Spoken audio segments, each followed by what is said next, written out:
Hi, this is Michael Uslan. You're listening to Batman on Film.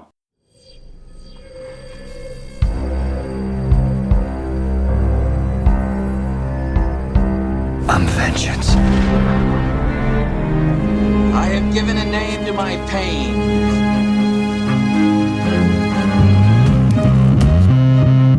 The Batman. Always waiting for some Batman to save you. It's simple. We kill the Bat of Gotham. I'm Batman.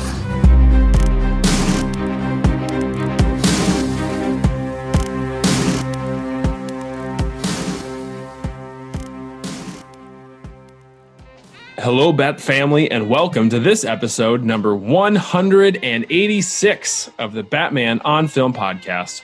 BOF is the sponsor and a proud member of the Batman Podcast Network. Check out all the great shows over at batmanpodcastnetwork.com and follow us on Twitter at BatPodNetwork. I'm Garret Grev. Thank you for listening.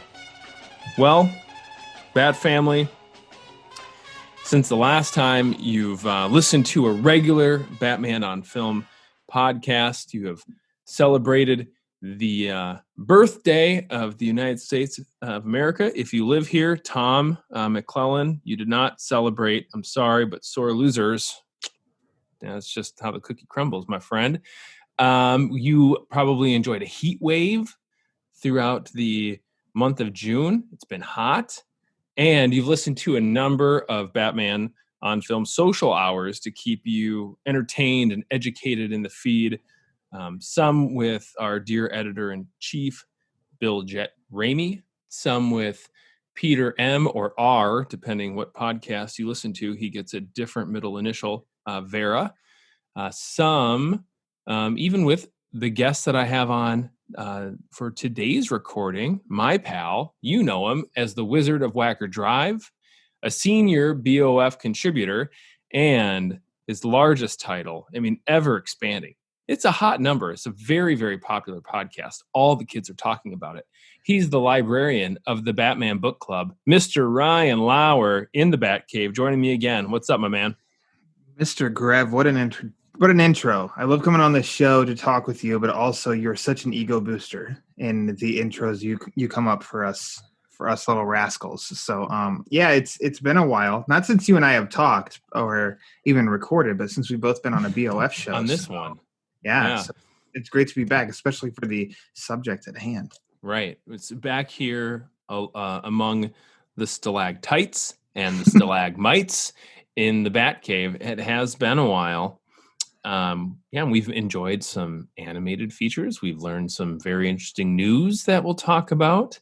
But it is good. It is good. And we are going to pick up sort of the recording schedule on, the general program, the flagship, if you will. And I'm going to be asking Ryan to be coming on a number of times as we kind of continue to count the clock down to the release of The Batman. Because Ryan, man, would you believe it? We're like 8 months away from this thing at this point. It hasn't sank in yet.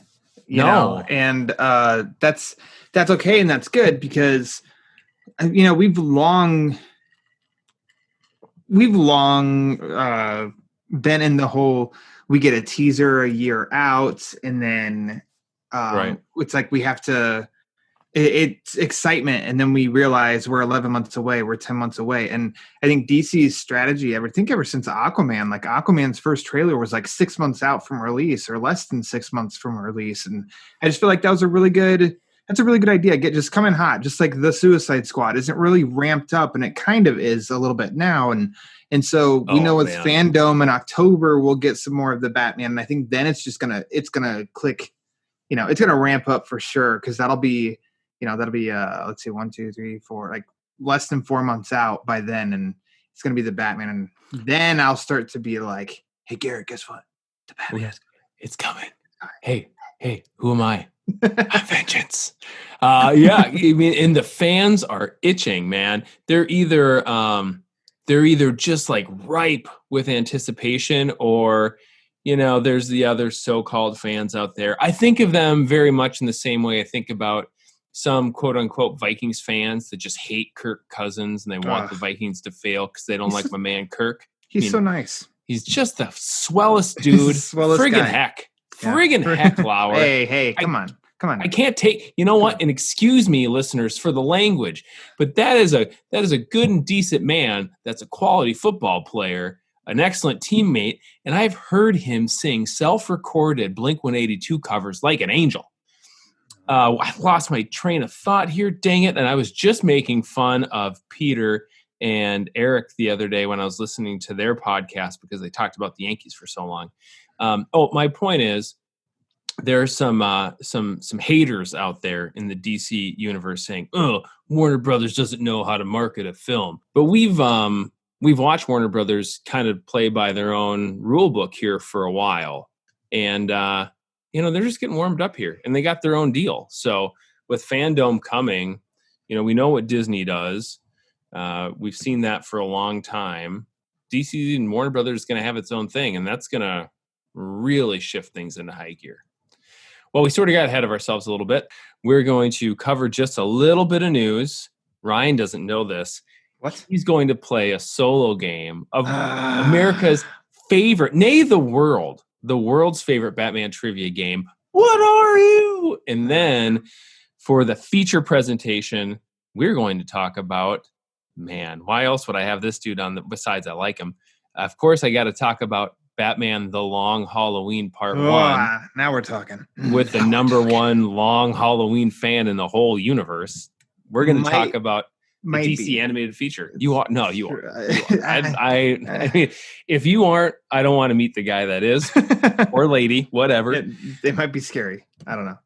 Anyways. So with that, let us get into the news. 3, 2, 1. Cue music. Cue Becky. Good evening. Well, Ryan, since you are the number one fan of The Long Halloween in the world, that means you are also the number one fan of The Long Halloween in the entire universe. So I'm sure you know this, but an announcement went out on July 8th in the year of our Lord 2021 from Burbank, California. And Ryan, tell the people what the news was. The news was that the story continues. That's right. The creative team behind the greatest Batman story of all time, Batman The Long Halloween, and Jeff Loeb and Tim Sale are doing a one-shot special, Long Halloween special this October. 48 pages, story continues, and that's kind of as much as we know. And I can't wait. Oh, my heavens. Ryan, this is where I am. This is what comic books have done to me, Ryan. I need to get this off my chest. I have not enjoyed the expanding price point of these DC books. I don't like spending $8 on a comic book. But when I saw this bad boy and I saw 48 pages, I saw prestige format, I thought I'm going to have to pay $15 for this comic book, and I will gladly do it. But you know what the price tag is? $7.99. It's like an issue of Batman. A single issue of a monthly is going to cost you $8 sometimes, and I'm going to get Batman The Long Halloween special for $8. Like, I mean, sign me up. I don't know how many times. But I'll just read the first little blurb. It says, a quarter century has passed since the release of the Eisner Award-winning Batman, The Long Halloween, from the creative team of Jeff Loeb and artist Tim Sale. On October 12th, 2021, Loeb and Sale return to continue their story and show that some secrets never stay buried in Batman, The Long Halloween special. Ryan, what do you think the secret is? That's what I've been waiting to ask you. What could it be? It's got to be Gilda, right? Right? Like that's kind of the only thing. That's all I got. Ryan, but here's the deal: is Jeff Loeb a very, very talented storyteller? Yes. So, like, is it just because you and I and people that we know, and probably dear listeners, a number of you have read The Long Halloween so many times that immediately you and I say it's got to be Gilda? Yeah. I mean, does that seem too obvious, or does it only seem too obvious to us because we're huge dorks, and everyone else will be like, oh my gosh, I can't believe they got Harvey's wife back. I never saw it coming. Well, it does seem too obvious. And then for this to say the Long Halloween special, well, the story continued in Dark Victory. Right. So is this going to be bridge the gap between the two, in which there wasn't much of a gap? Or is this going to take place after Dark Victory? That's a really good question. They did a great job in explaining, like in the press release, to where it's just kind of like, we don't know what's going to happen, and that's fine because it's only 48 pages also. So It's like, don't even give us details. All we need to know is it's Batman the Long Halloween special. Loeb and Sale are back. Give us the date. Price doesn't even matter. We're going to pay for it. Oh yeah, they know. They know. They got us suckers. We're hooked. Mr. Grev, you were on, for the listeners who maybe didn't have not listened to my podcast, the Batman Book Club. You've been on it very many times.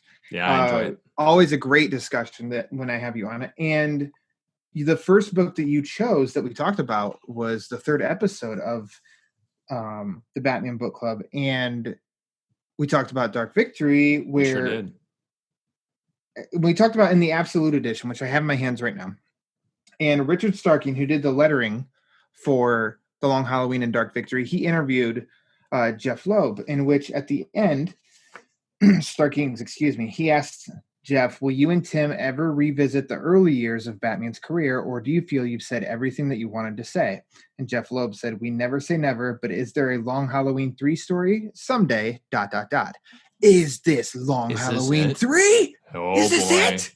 Right. Oh, heavens to Betsy. I hope, you know what, Ryan, I really kind of hope so. Although, let me say this, whatever these fellas have been cooking up for the last, darn near quarter, is it a straight up quarter century? Yeah, quarter century. It I sure maybe read is. that 25th already. anniversary this year. Yeah, whatever they've been cooking up for the last 25 years that made them say now's the time to do it. I'm all in. You serve me whatever that is, sir, and I'll probably ask for seconds. Yep. But if I had my druthers, I would like this to follow up on Dark Victory because, and I maintain this way back when we recorded that episode, Dark Victory is underrated. People sleep on Dark Victory, and it's fine. I get it. The Long Halloween is a magnificent piece of Batman storytelling. I mean, straight up fiction in general. Mm-hmm. So it casts a very long shadow. Dark Victory to me stands on its own and does a number of things just as well. Some, in my opinion, better. And then, others not as good. I think it's a worthy companion. I don't consider it superior, but what is. But I would hate for the continuation of sort of that Long Halloween brand to further push Dark Victory into that long shadow that the Long Halloween casts. I'd like it to be the third kind of deal they do in that world, as opposed to a in-between-quel or something like that. In-between-quel. Is that what the kids call it these days? I don't know. Yeah, absolutely. Hashtag in-between-quel. Ryan Powers, if you're listening, you're my resident youth, and I rely on you to tell me the hip lingo that the children are saying. Please let him know, because we know he is listening. He is. God bless him. He's definitely listening. I have zero hesitations on this story. Part of me, of course, is like, oh, only 48 pages? Yeah. How much of a story, in the Long Halloween verse is there to tell in just 48 pages? But also, I don't know. Tim Sale doesn't do full on issues really that much anymore or anything either. So the fact they got the dream team back is definitely take whatever they give me and probably ask for seconds. Right. Yeah. Quote, and maybe Garret Grev. and you know what, Ryan, if we're all good boys and girls, maybe, by Christmas, they announce that they're going to put another present in our stocking at some point in the near future. Who knows? Yeah. Who knows? We don't know. I don't know. You don't know. Is it likely? Maybe not. Maybe so. But I've learned one thing in the last crazy couple of years. It's that anything can happen. All right, Ryan, that brings a wrap to our news segments. We're going to keep this very, very clean on the Long Halloween, except for this next one because it needs to be a challenge, as it is, of course, America, nay, the world's favorite Bat trivia game. What are you? I want you to do me a favor. I want you to tell all your friends about me. Ryan, this is a solo mission. Man, so this really sucks because I Okay. can't hope for somebody else to ding and answer, and then they'd be like, oh yeah, that was what I was thinking. You beat me to it. Well, interesting, because I was just going to ask you, does that make you feel like the heat is on? The heat is on? Mm-hmm. Yeah, it's Okay. on. It's hot. It's hot in her. I thought maybe it would be like a little bit less under pressure because, see, it did a different song there. That was Queen. Because I you will don't have not to be a be champion when this is all over. right. We just went from dorks to nerds, my friends. I was wondering if not having somebody to be like in competition with changed the feel. So, but anyway, let's get into this. For the listeners, most of you are very much aware because this is your favorite game that you ever listened to ever. Sweeping the nation. Sweeping the nation, the whole nation, all the world. It's got a tab on ESPN.com. It's I'm just incredible. saying. It's actually considered to be an esport, and we're all going to get rich. This is the game where I give the participant 3 clues. 3 of those first 3 clues are sort of your standard variety difficulty. Maybe you can guess based on the clue. Maybe you can't. It could be a toss-up, two-face style. But the final clue is really a giveaway. That's okay. If you use all 4 clues, that's just fine. You sort of get to have Robin level pride if you use all 4.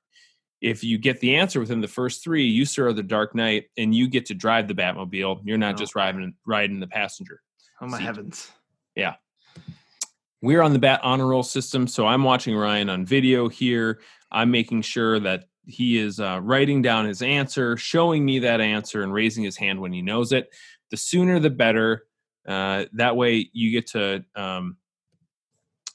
slide down the bat pole first. You don't have to clean it up afterwards. With that being said, the topic of today's What Are You is Batman movies. Now, Ryan, I will tell you that this does not mean just theatrical Batman movies before you get too comfy. Are you ready to begin? Yeah. Okay. Ryan, clue number 1. All right. This movie has a very sizable list of writers, including Josh Olson, David S. Goyer, Brian Azzarello, Greg Rucka, Jordan Goldberg, and Alan Burnett. What are you? Okay. Clue number 2. No hands up, listeners. No hands up. No hands up. This movie, in its action style and framing sequences, has been compared to The Matrix in its visual approach. What are you? Okay. Ryan is still not raising his hands. In fact, listeners, I don't even see him beginning to write down his answer. He is really out of it here. I'm getting here. I'm the juices are flowing. Okay, don't let him flow too much. Remember, I said you want to slide down the bat pole, not have to clean it up. Okay. This is a Batman movie that is presented in 6 distinct segments. He is writing down furiously. His hand is up. And listeners, since I know you love to play along, I'm going to give you the 4th giveaway clue just in case you need it. Ryan has entered in his answer, so he will not be swayed by this. This movie, while not an official part of the Dark Knight trilogy, was said to take place within its continuity. What are you? Okay, Ryan, you got it in 3. That means you're Batman. You don't have to be Robin if you get this right. What is your answer? 2008's Batman Gotham Knight. Oh, ding, ding, ding, ding, ding. Yes. We have a champion. I'm a winner. In the bat poles. He's sliding down them first. That is the place to be. Ryan, congratulations. What are you? You're very knowledgeable when it comes to Batman. That's what you are. Thank heavens. Thank heavens. Yeah, this is so you mentioned Dark Victory being underrated. Dark Victory is better than this movie, but this movie I think is a little underrated. It's a good movie. I like it. I is a like good movie. the segments. I like the six. It's an anthology movie, six Yes, it separate is. stories and such. And sure, there's the opening one. I'm not a big fan of the designs of stuff. It looks like a little too weird for me. But there's some cool stories included in this, and especially the Deadshot one. That one's my favorite.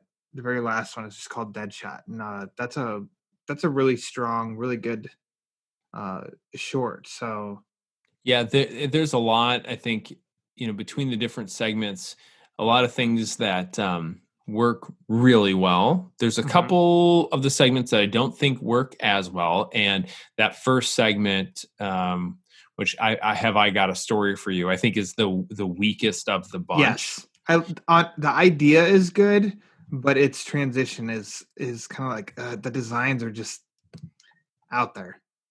Yeah, they're a little bit the inconsistency I think is one of the things that takes away from it, not as a standalone movie. So if you go back, listeners, and watch this now, let's say you have not seen this movie before, I would encourage you to not watch it thinking of it as being a part of the Dark Knight continuity. That Mhm. was something that was tossed around during production. It was marketed that way a little bit, and then you sort of didn't hear anything else about that as after it was released. Like very, very kind of went hush on that one. Not Mhm. the storyline, the not talking about it phrase. But if you do that, I think there's a lot to be enjoyed. I remember the first time I watched it being like, huh, I don't quite see how this fits in. Like, Yeah, because the tone was so different. really trying to force it into Yeah. that Batman because it was right before it was like a Batman Tuesday because Yeah. they'd released the I think it was the fifth season of the Batman on DVD, and they released a special edition version of Batman Begins They did. that had the prologue of the Dark Knight included on it. And I went and I bought all of them because I was Ryan, like, sharp-eared listeners will have heard me talk about my long career working for America's retailers, and that I yes. used to work for Target back when this was going on. And nerdy thing about me, I remember specifically the page in that week's flyer that Mhm. had like a full Batman Ah. spread. Yeah, I remember it. And you know what? If I dug deep enough, I might even have a copy of that one hidden away someplace. It's like tucked in your sock drawer underneath your Yeah, right. clothes. Yeah, underneath my pillow, actually. It's upstairs right now next to my wife. So, yeah, that's what you get, honey. All right, Ryan, I brought this. I wanted to talk about this one because it was the very first DC animated movie focused on the Batman. Before this, you had Superman Doomsday and then Justice League The New Frontier. And since we're going to spend the next 20 minutes or so talking about Batman The Long Halloween, I thought, what better time to revisit the initial entry into Batman focused DC animated movies than during, again, America and nay, the world's favorite game show. What are you? With that, let's get into the main event. Atomic batteries to power. Turbines to speed. Ready to move out. All right, Ryan. Long time coming. Oh my goodness. Very excited when the news came out. Do you remember the feelings that you felt, maybe even where you were when you heard that we were actually going to get Batman The Long Halloween in animated form?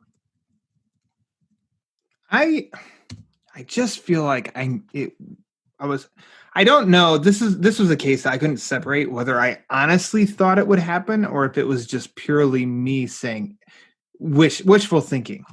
But I'm like, they're doing every other big story. I mean, what's the Long Halloween's left? They've got to do the Long Halloween sometime, right? And then, not kidding, and not like I'm some kind of a fortune teller or anything, but like it was just kind of like they got to do some kind of. They need a solo one for the Batman. Yes. What do they got? What What's in the hopper? They can really get and push with that movie. Yeah. So I mean, I don't even know what your original question is because it's the long Halloween. I'm going out of my. Do you own- remember where you were? What you felt like? Where were you when you heard they were actually going to do it? Surprisingly, I was at the table eating a bowl of cereal and drinking some Mountain Dew. It was 11:30 at night, of course. As is your standard procedure. Yeah, that's every night in the Lauer household. It's the Lauer standard, Yes, the Lauer standard hashtag. Yeah, oh man, I can't.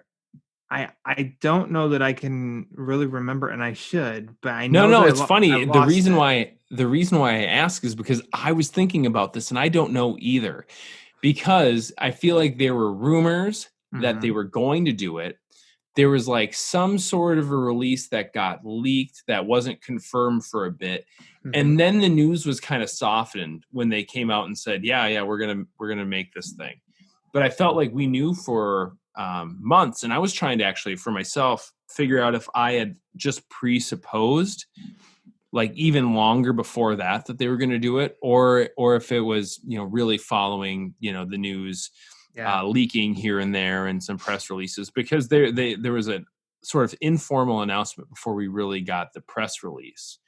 And then it sat like that for quite some time, to the point that people for a while were arguing on social media whether or not it was really going to happen this year.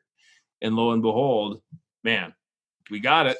So the funny thing, right before the release, Entertainment Weekly had done like a Zoom conversation with the writer Tim Sheridan, the producer, I think his name's Butch. I apologize because I don't remember his last name. Just hold on a second. I don't like butchering it. I can't just not say the names correctly. So Butch Lukic, supervising. Yes, there producer? You go. There yes, you go. Attaboy. Batman himself, Jensen Ackles, and then I had it. Julie Nathanson, Gilda Dent.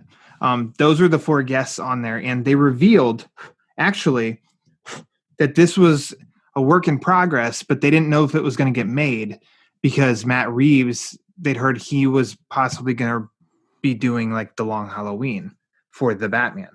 So and Jensen Ackles was the one that was vocal about it in that interview and had said, it kind of sucked because he was Batman, but he couldn't say anything because he may not end up being Batman.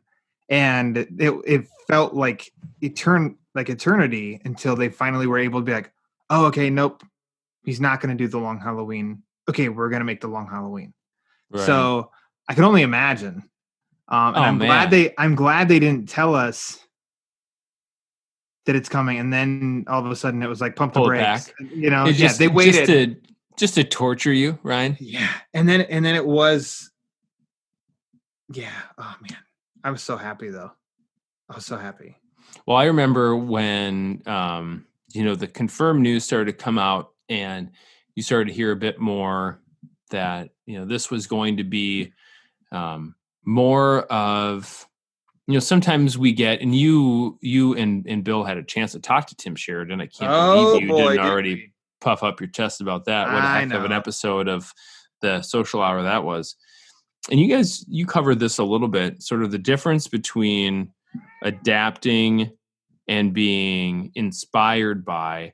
And what if I was on that show, which I'm incredibly angry at both of you that I wasn't, burning with rage.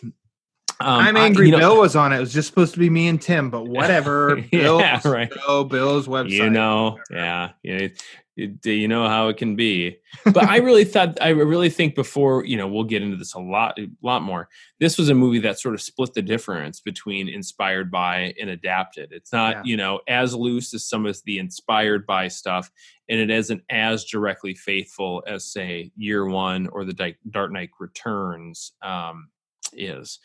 But let's just kind of get some of this information out of the way. So this movie, directed by Chris Palmer, writing credits on this bad boy, Jeff Loeb, based on the graphic novel by Tim Sheridan, screenplay and Tim Sheridan script, starring Jensen Ackles as Batman and Bruce Wayne, Josh Duhamel as Harvey Dent. Yes, I just said Harvey Dent.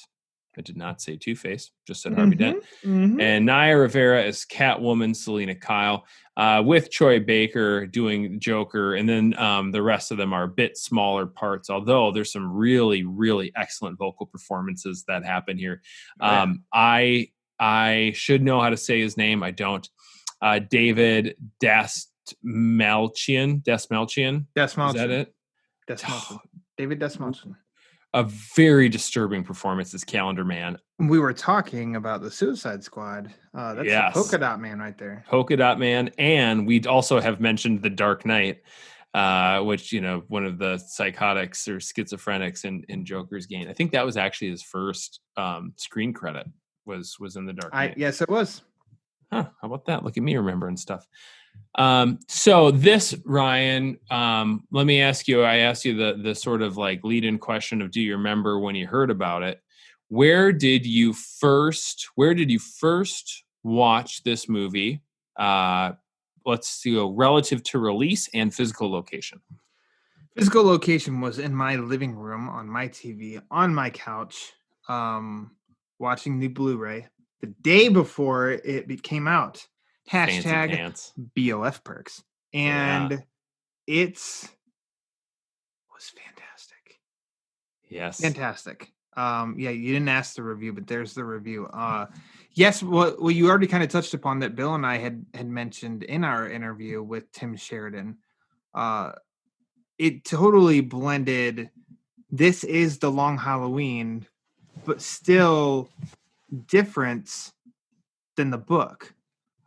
Just enough to say like inspired by, but there's so many elements of the Long Halloween in the movie that I think it's a very faithful adaptation. And of course, it's just part one. We have part two left to see if the whole story comes complete and justifies being an actual, an animated adaptation, if it earns the Long Halloween title. But we're like the part one, it definitely earns that high praise that the Long Halloween is. And I was so happy and pleased by the end of it and where it ended.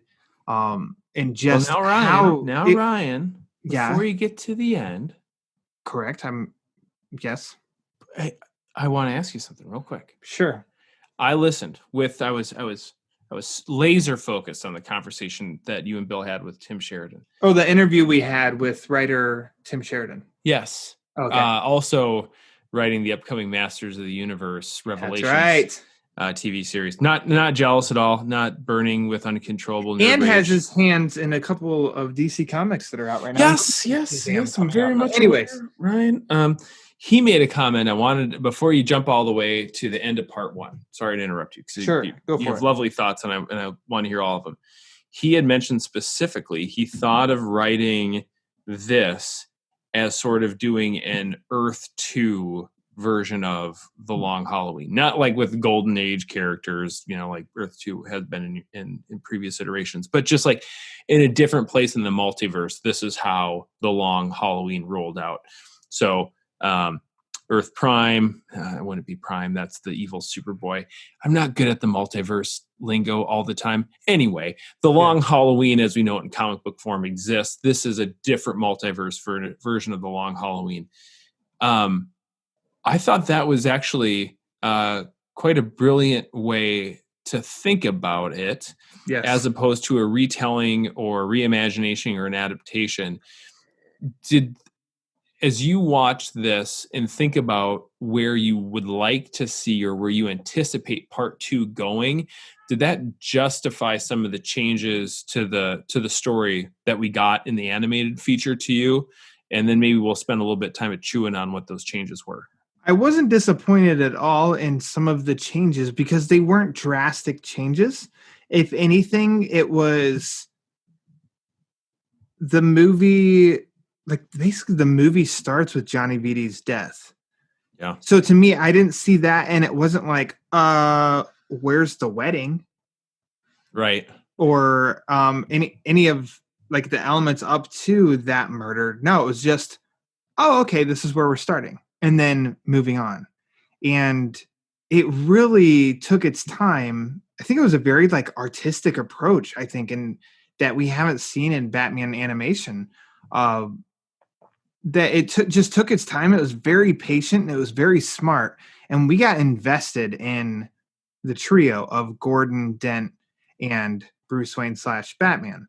Like, we got invested in their relationship. The three of them had 3 scenes together, which they didn't have that in the book. So it definitely gave us more of an investment in the 3 and their roller coaster ride in this fight to take down, or this mission to take down Falcone. And so I was not disappointed in some of those minor changes, as I felt like a lot of it was, and I'm not going to say that the parts that they didn't use in the adapt to the movie were pointless in the book or anything like that. It's just, it's different mediums. And it was definitely like, you got to adapt it. It's just adapting. You can't fit absolutely everything. And it was done really, really well. It's so funny you say you can't fit everything, because obviously I know the comic and I've read the comic, I don't even know how many times, but as I watched the movie, you said something that stuck out to me. It's not that the stuff in the comic wasn't unnecessary by any means, but when you're watching the movie, you don't feel like that, like phantom limb syndrome, people that have suffered an injury where they lose a part of their body. They say, I can feel this thing that I had missing, and there's pain where something isn't there anymore. Yeah. I didn't feel that. Maybe that's a graphic. What the hell comparison. are you talking about? I know. I just got dark. I'm sorry. It's Batman, right? That's okay. You can That's get right. dark with Batman. Yeah. But I didn't feel that. There wasn't anything where I'm like, ooh, ouch, this is suffering because that bit isn't there. Yeah. It worked within the story that I was telling. And I really thank you for mentioning the 3 full scenes with the 3 amigos together, because I thought we got to marinate in that relationship in a really good, meaningful way, with sort of like thoughtful, not rushed, not overly drawn out, but like, be here, be present in this moment with these 3 characters interacting, so you can soak up the importance of what it means for these 3 men to forge a friendship and a teamship and trust. Maybe friendship is a bit extreme, but you know what I'm saying? The movie did so well with that. I was really, really impressed with like how much space it's given to breathe. And on the other hand, one of the changes I wanted to bring up, because I've seen people nitpick this as a change for change's sake, and then some, garbage sewer trolls talking about forced diversity nonsense. The change of the Irish gang to this Chinese gang in Chinatown. So you go from this like slow burn marinade to high paced, holy crap, high octane martial arts action. Like, the movie, I think, did, in my personal opinion, did a very nice job at deftly handling the slow and intentional thematic build, and hey, here's some punchy in the face action. I thought that was great. What did you think? That actually was basically, that was a point I brought up in that interview with writer Tim Sheridan, and I asked him, like, the challenge of what needs to stay and what needs to go in adapting, and how like hard that those decisions can be. And something that he'd mentioned, I said, because I was not disappointed that, I think I called it the jailhouse switch, was not included in the movie.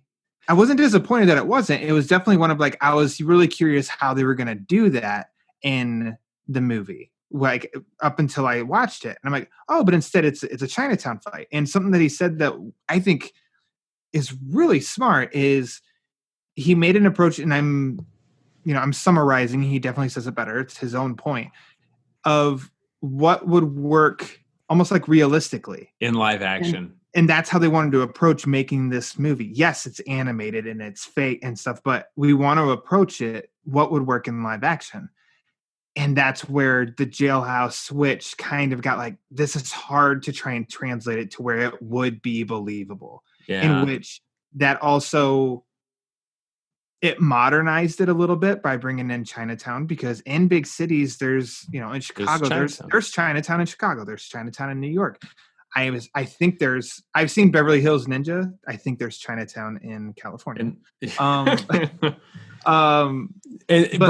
Ryan, real quick, the China, Yeah. when you say, the jailhouse switch, that's sort of common lingo for those of us that have talked about the Long Halloween till we were blue in the face, and passed out even after chugging Mountain Dews. We're talking about the scene where Harvey Dent switched places in the jail under assumed personage, using a very Mission Impossible-esque rubber mask, which in comic books and potentially in animation could work just fine. In live action, that does not work so well. Ethan Hunt in the able hands of Tom Cruise can pull it off. But if you think of that in a world of, say, a Chris Nolan Batman movie, that wouldn't work out so hot. And you felt that, and I felt that throughout this movie. It did feel like a script that could have been filmed as a live action movie, to Tim, what Tim had said in that interview. And listeners, just, because we're referencing this quite heavily, we wanted to let this interview breathe and get as many ears on it as possible before we actually reviewed, because it was such a really well done and very generous of Tim to spend his time with us. When I say us, once again, I mean not me, not Garrett at all, with Ryan and Bill. It's on the feed. It posted June 24th. It is the BOF Social Hour number 21 interview. Screenwriter Tim Sheridan, parentheses, The Long Halloween, close parentheses. Please, if you have not, look that up and listen to it. Well, it's something quick to add too that really works. It's also not necessarily the change just for the sake of change, but it's definitely the story. Everything, each scene informs the scene before and after. So take this Chinatown incident.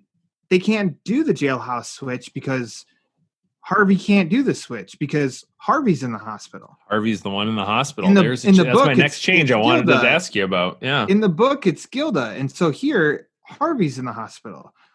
Oh, okay. Well, we can't just, you couldn't have just switched and had it been Gilda in the hospital again. And it's like, no, because you need the scene of Harvey escapes and Harvey's in front of Falcone's penthouse. And Jim finds him, and Jim gives him a gun. Now Harvey, and now that has ramifications throughout the movie too. In which something that I said to Tim, and I said, I don't want you to comment. Not that you're going to, but I just don't want you to. That I love what this movie is definitely, and I'm all over the place now. Look what you've done. You've let me outside to play, Garrett. Yes, and how Batman and Gordon have armed Harvey, dude, to become Two-Face. So good. Batman gave him the initial push. Yeah, and here's the two-sided coin. You don't really have a choice. You're going to burn this. You're going to burn this money up, brother. You flip the coin, and that is. And I am not going to say at all that like that's smarter than what happens in the Long Halloween book. No, these are two different stories in two different mediums. And I love that. I love that, like those small little nuggets that I think are definitely going to come into play in part 2. I have no inside scoop on part 2. I have not seen it. I'm just totally guessing. You guys didn't chat after the recording ended? Was he like? He told me the whole plot. He told me everything. Yeah, I bet he did. And then he told me all about Masters of the Universe and said, "Don't tell your friend Garrett." Yeah, you guys are going to be surprised as hell when they killed. Oh, holy crap! Why can't I think of his name? Skeletor. Crazy Quilt is the identity of Holiday. I thought you were going to twist the knife in on He-Man. Yeah, he shows up in He-Man too. It's wild. Interesting change as well, because we talk about, in this script, we don't get, and I mentioned this when I was talking about the cast, Josh Duhamel is Harvey Dent in this movie. He is not Two-Face. But what we get are the seeds of Two-Face. We get his anger. We get his rage. We get a really, I think, well executed, which made me rethink how well I knew the story, fake out of whether or not they were going to turn him into Harvey early. About halfway through part 1, there's a real sort of bait and switch on after the Dent home was blown up on Halloween, is Harvey disfigured there and now Two-Face? And I'm like, holy geez, I know this movie, or I know this book backwards and forwards. This is way too early, right? Right, Garrett? I think you know, right? I'm like, yeah, totally right. And then, spoiler alert, he's not injured there, but it's a fun sort of like play with audience expectations. You know where it's going, but we're going to string you along for effect and story, and use it as example to set up what we see later. So, Ryan, you mentioned, Gordon handing him the gun. Delightful. Really well done. Mm-hmm. But it also comes with the backstory that Harvey doesn't carry a gun because there was something in his psychological profile that said, don't give this DA a gun, right? Like, he's good, but maybe don't give him a gun. So the inside, the little, little baby seeds, little kernels of what would be Two-Face are planted. And we are watching them, get water and get sunshine. And unfortunately, at some point, physical disfigurement, and boom, you get to bloom a full-on plant of Harvey Dent in part 2. The other side, I don't want to just keep referencing old episodes of The Social Hour, but I was at the gym and I was listening and I almost dropped a weight on my foot because I'm like, oh, geez, this Tim, he's a genius, man. If you're dealing with a story that deals with Two-Face and two sides, why not have one entire part 1 that's PG-13, kind of like, a little bit more accessible to the youngsters? Focus on, just include a Harvey Dent, and then part 2 be dark, R-rated, and focus on Two-Face instead. Like, just so smart, like so real. I mean, that to me speaks to Peter Vera, our buddy Peter, has these videos on his Facebook page of this Italian chef, and he reviews different videos of other people cooking. He's like, there's no love there. They're not doing it with any love. Like, this is a little sprinkle of love, man. That's an added little touch that doesn't need to be there, but shows that the screenwriter's thinking about the subject matter in a way and digesting it, putting it back out there with some love and care and affection. And boy, that makes a Garret Grev pretty happy. Were there any, since we're talking about changes, any changes that you saw that you're like, not needed, didn't sink my battleship, but not necessary? None that come to mind. I'll say one for me. Sure, go for it. The only one. Okay. I think in the book, I enjoy the Bruce-Selina relationship more than the Batman-Catwoman relationship. Okay. And in the movie, I enjoy the Batman-Catwoman relationship, and the Bruce-Selina relationship seems less developed. And I'm going to withhold judgment for now, Ryan. You know me. I don't like to be a judgmental person. I like to be a nice guy. I'm going to withhold my judgment until I see part 2, but I worry a bit that choice was made to highlight the more sort of high octane action rooftop chase stuff between Batman and Catwoman, as opposed to the relationship stuff between Bruce and Selina, which I really tend to enjoy quite a bit. So I don't know. You can respond to that if you'd like. I won't respond to that, but I do have something that I'm not going to say I was disappointed. I was just hoping this would be in to help explain. In the story, in the issue 2, Thanksgiving, when he first confronts Solomon Grundy, Grundy picks him up, Batman, starts squeezing him. Sure Batman does. picks up something out of his utility belt and hits him on the nose. I've never, all these years, known what the hell that is. Yeah. And Ryan is showing me, is that your deluxe edition, or is this this is my absolute? Absolute. It sure looks nice, man. I am, once again, Ryan, not jealous of you at all for your sweet interviews or for your awesome absolute collection. Yeah, I'm really crushing it at life, Garrett. But stop winning. Leave some success for the rest of us, damn it, Ryan. But I was like, this is just for my own nitpick. I was really hoping that would be in there so I could be like, oh, that's what it is. Because I still don't know what it is. Yeah. And then there was no fight with Grundy, which is completely fine by me. I didn't have it.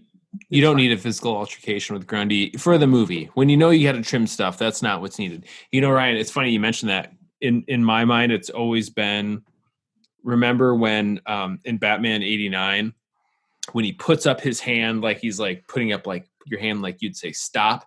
And then this little metal plate flips out and covers the palm of his hand. That's what I've always thought he smashed his face with. Gotcha. The kids call that head cannon. I don't know if you're aware. Okay. No, thank you, Ryan Powers. Yeah. 2 shout outs for Ryan. He's going to be so pumped. I do think a change that worked for the movie is the dynamic of Carmine and Alberto. Oh, yeah. Like, right? It's not, Alberto. It's not like a loving father. It's like a disappointed father. Yeah, or even like, this is my kid. He's not maybe what I would choose, but he's my kid, and you know, I love him. There's something in the book. I really like that in the book, of as kind of ruthless as Carmine is, that he does have that soft spot for Alberto and doesn't want him to get involved in this, because that's total Godfather, you know. Right. Whereas in the movie, it's complete total like, oh yeah, you college boy, disappointed. Just and making fun of him, but Carmine also feels, I think, much more threatening in the movie than he does in the book too. Oh yeah, he's intimidating for sure in the book. Oh right, in the movie. In the movie, yeah, he's very intimidating. He's very ruthless. I will say, I'm interested to see if something comes of it, but there is a change in the movie to the adaptation, and we are doing a lot of cross compare. We didn't really frame this up as a cross compare episode, but that is kind of what it is, because where the conversation took us. We're 2 long Halloween nerds, and that's what you're going to get. And Ryan already, you know, sort of made sure that we weren't going to bury the lead. We both think this is fantastic.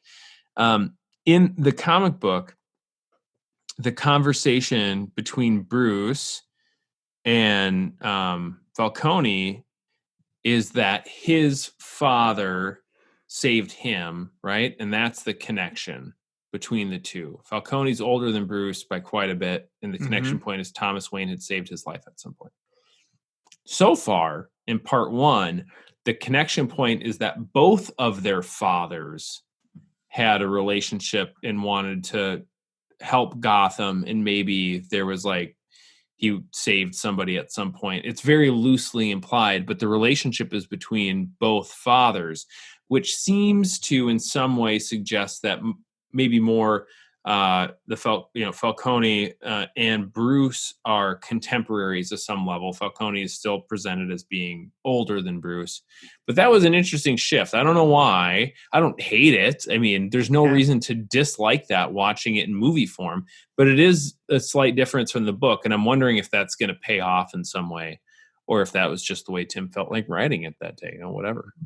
Speaking of paying off, if we may, let's hop. Can we hop to the end? Yes, you know what? We should, you and I could talk about this for hours. We should probably start progressing our way towards the end. Well, it's one that I have not gotten to express to the world, who clearly waits with bated breath on my thoughts. So many on tweets, so many texts. When are you and Laura going to talk long Halloween? It's endless. My wife just today. Your wife wonders. I can't sleep, husband. When are you going to talk to another man 3 states over? Yeah. When are you talk to one of your strange friends that you met on the internet talking about children's characters? Like, don't say it like that. That's not cool. How dare you? You're making it sound like it's creepy.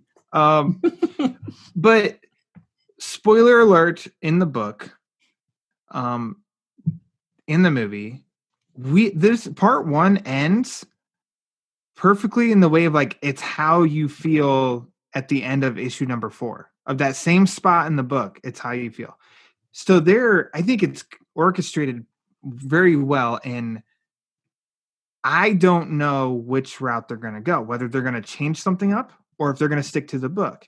And it could be funny if you're to sit there and say, oh, they're going to change it up from the book, and then they end up following kind of how the book is, because they'd be like, well, you had the source material. We weren't going to deviate from it. But yet if they Right. do, like, because at the end of the New Year's Eve issue, it's definitely led to believe we that go. Alberto is dead. Dead. Okay, at the end of part 1, maybe a little more conclusive than the book, is that we are led to believe that Alberto is dead. Very dead, Ryan. And very dead, meaning shot multiple times and chopped up by a boat propeller dead, right? Yes. So it seems it's conclusive. But it's a comic book, it's a movie based on a comic. We Anything can thought happen. he was completely dead in the story 25 years ago. Sure So anything can happen, right? And then you start to, okay, so he is a suspect from the book. Harvey's a suspect from the book. Gilda's a suspect from the book. Okay, let's go back to Halloween, Thanksgiving, and Christmas. You could definitely see you can definitely see, for me, instantly I was like, I could totally see that Gilda killed Johnny Vitti. Bro. Because that credits that how Vitti was about to, or Harvey had files. He received files from Vitti, and he was going to sing, as they say from The Dark Knight. He was going to sing. And maybe Gilda saw those files and thought, if I take him out, we'll drop this Falcone thing and me and Harvey can get on. The late nights in the office are done. You know, we can figure out how to have a marriage and a life together. And I think, Ryan, you know, the thing for me, a change that happened, I'm like, well, you know, they're making changes for just change's sake. Yeah. Why is it Harvey that's injured in the Halloween explosion as opposed to Gilda? Now we don't have a Gilda that is wrapped up in the hospital, unable potentially to be plotting or, you know, carrying out murders. Obviously, these murders focus just on the holidays. We got to get from Halloween to Thanksgiving. But if Gilda's in the hospital for an extended period of time, that sort of takes her off the chessboard of potential players to not be a pawn, you know, but to be on that back row. So it feels to me like this is also leading up to Gilda having a more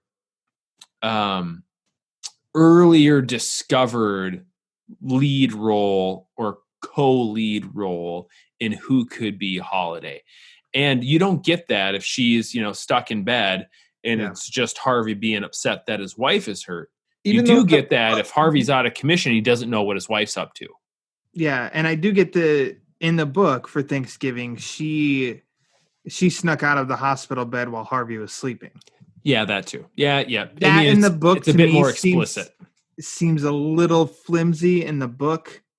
That she can just, Harvey's sleeping in the chair 2 feet from me. I'm going to unhook myself, escape from the hospital, go shoot people and kill them, and then come back. Like, side note, that's my least favorite trope in any form of entertainment.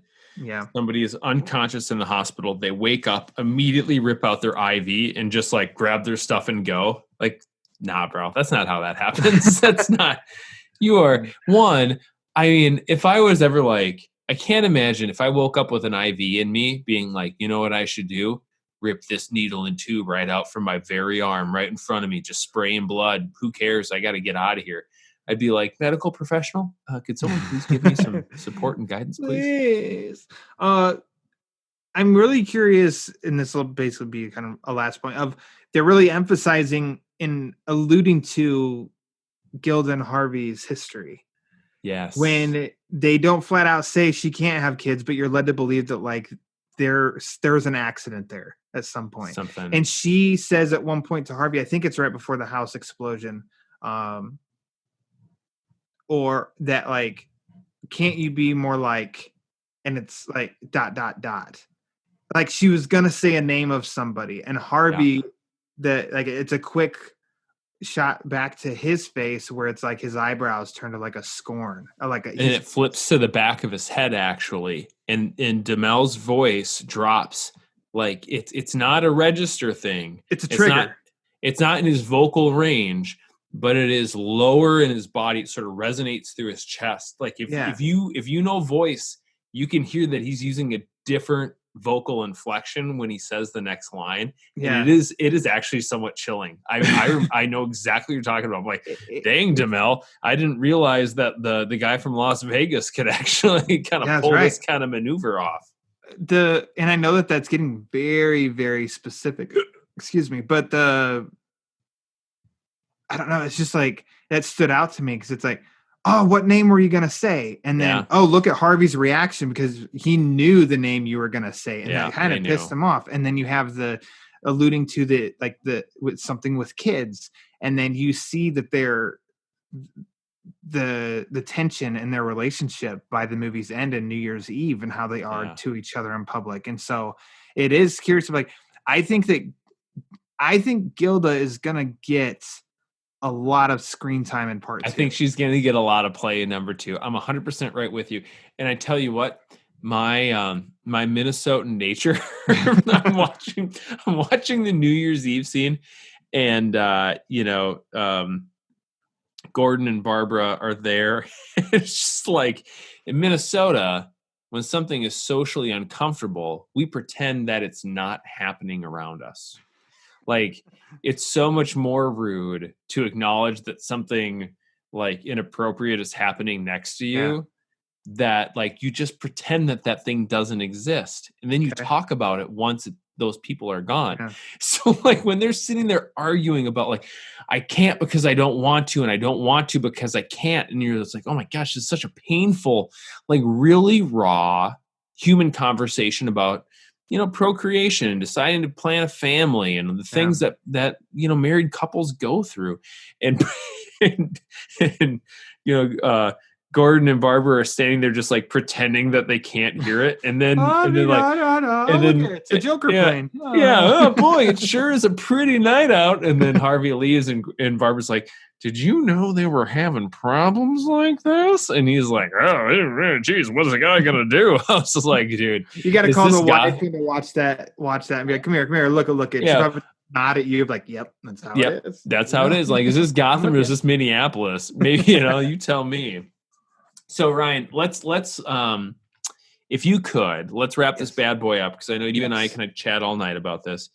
Give me a letter grade, a 2-second blurb, and what you hope to see out of part 2, and then we'll plug some stuff. Excellent adaptation for part 1. 2 seconds? That was 2 seconds, right? Oh yeah, man, that was great. All right, A+. Yeah, there you are. I can't wait for part 2, which fortunately at the time of this recording is not that far away. And I really hope the schedules can align that we can have Mr. Sheridan back on to discuss part 2. That would be great to get more insight on part 2. I'm really excited for. It's so funny to be like, I'm so excited for all the shit coming these characters' way. Like the back really half is just there's nothing happy. It's gonna get ugly. Nothing happy happens in the second half of the Long Halloween. Yeah. For any golfers, it's like if you've got you're 2 under headed into the back 9, and you're like, here it is. Here's my best round of golf of my life. Congratulations, asshole. It's not going to happen. You're done, man. Yeah, the back 9's going to destroy you. All right. I love it, Ryan. My review, 2-second review or 2-sentence review, whatever I said, I can't remember. Fantastic adaptation. It tightens where it needs to be tight, allows to breathe where it needs to breathe. I don't miss anything while I'm watching it, and it's a heck of a lot of fun. My grade is also an A+. I'm going to expand. I'm going to cheat because I'm the host. And then I'm going to come back with another thought. So go ahead. And then 20 minutes later, we actually wrap up. I was skeptical when I first because you and Bill both got review copies early. Mm-hmm. I did not jealous, not angry. No boiling rage. Thank you, DC. Thank you, Warner Brothers. Thank you, Gary M.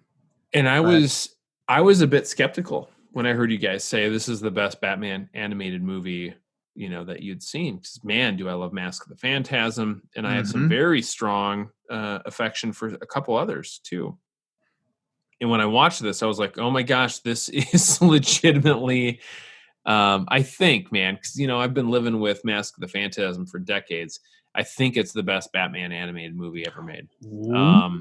And that gets an A+ for me.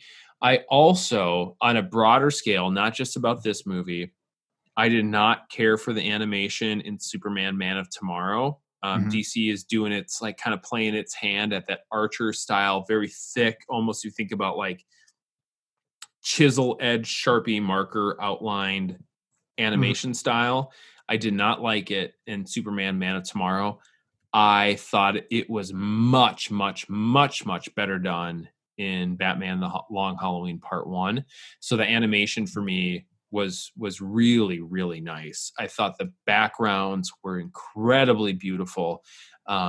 They were gritty and sort of desaturated when necessary.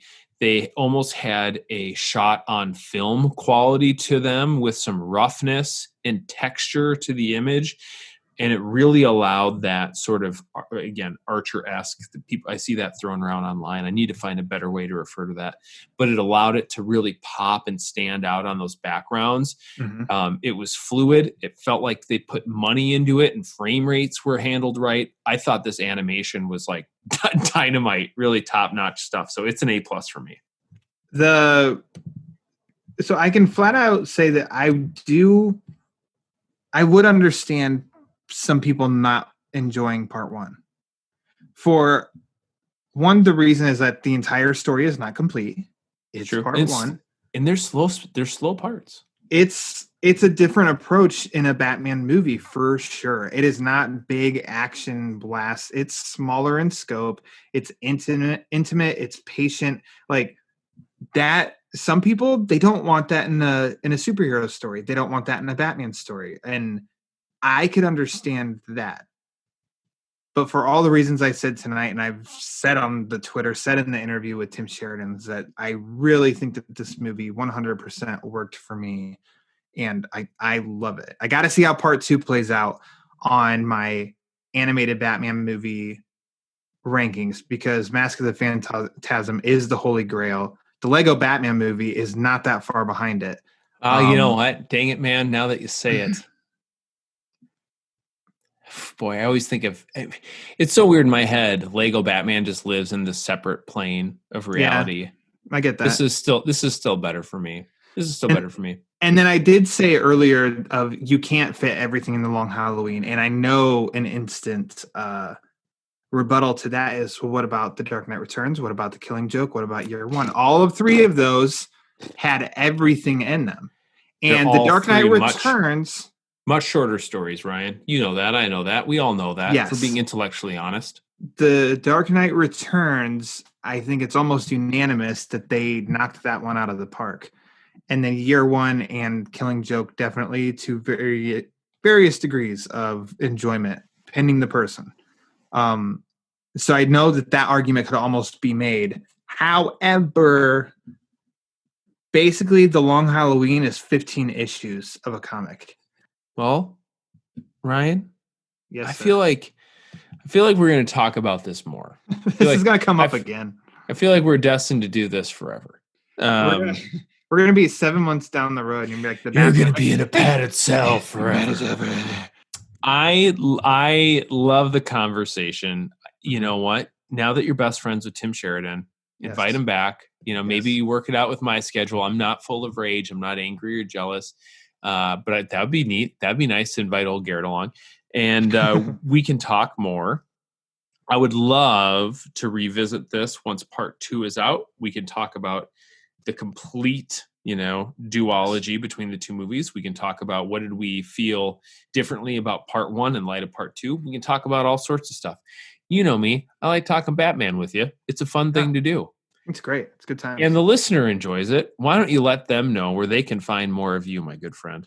All right. It has been, as always, a pleasure. Total pleasure, Mr. Grev. You can find me on the Batman Book Club, a podcast exploring the Dark Knight Library, wherever you get your podcasts. If you're this is your first time hearing about it, Garrett has been on the show many times. Other BOF voices like Peter R. Barra, Ryan Haas, Eric Holzman, and Bill Jett Rainey himself have been on multiple times to talk all sorts of Batman books over the years. The most recent episode that has dropped was about Batman Ego from Darwin Cook, and we discussed how this could possibly influence Matt Reeves' The Batman, since Matt Reeves specifically mentioned this book at last year's Fandom. So check out that episode. And if I may, the Batman Book Club is now on Patreon. If you would ever feel like being so kind to become a patron, that's most appreciated. Obviously, you don't have to. You can check out my write-ups on BatmanOnFilm.com. The most recent write-up is the review for Batman the Detective #4 from Tom Taylor and Andy Kubert. Garrett, have you been reading The Detective? I have. Do you like it? It's one of the only Batman titles where he is the headliner that I'm reading right now.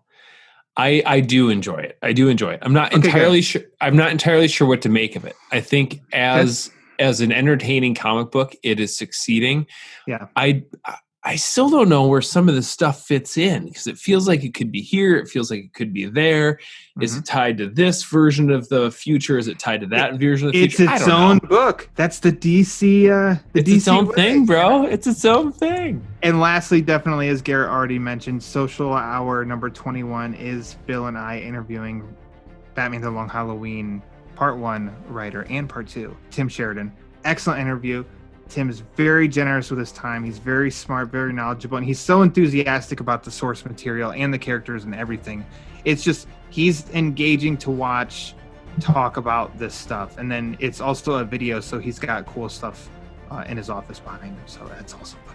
Well, Ryan, here's a little tidbit for you. If you'd like to keep talking to me, you don't just have to text me, whenever you feel like it. You could also follow me over at Twitter, because that's where I like to do some talking. And there I am at Garret Wato. That is GarretWato. You can also email me at garret.grev@batmanonfilm.com. That's garret.grev@batman-on-film.com. And remember, dear listener, it's not who you are underneath. It's what you do that defines you. Thank you for listening. You have been listening to the official podcast of the one and only Batman on Film website. On Twitter, follow BOF at Batman on Film and the Batman Podcast Network at BatPod Network. For Jet and everyone at Batman on Film, I'm announcer Rachel. Thanks for listening to the authoritative, definitive, the original Batman on Film.